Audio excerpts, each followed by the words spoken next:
सुजी काकरा प्रथमे कड़ईटी गैस रे बसैली और से 2 कप पानी देली से हाफ कप गुड़ देली स्वाद अनुसार लुण देली आउ पान मधुरी गोटे चमच हाफ चमच गुआ घी पकईदेली तापर सरू सुजी गोटे कप नहीं ताको धीरे धीरे पकई ताको गोलैकी जंतनी प्रस्तुत कर थोईदेली।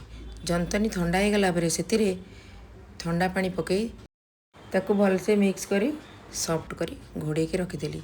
तापर गैस रे आ गोटे कड़ी बसैली से कोरी रखिथिबा नड़िया गुड़ आ छेना को पकई खरड़ी देली ता देहरे अदा गोलमरिच और गुजराती को गुंड करी देदेली। ठंडा होइतिबा जंतनी को गुला करी पिठापाई खोलटी मान प्रस्तुत कर थोईदेली और खोल मझिरे पूर को रखी ता मुँह बंद करी गोल गोल पिठाटी मान करी रखीदेली। तापर आ गोटे कड़ी गैस रे बसैली और रिफाइन तेल देली से काकरा पिठा को पकई एपट सेपट करी कड़ा करी छाणीदेली। काकरा पिठा रेडी।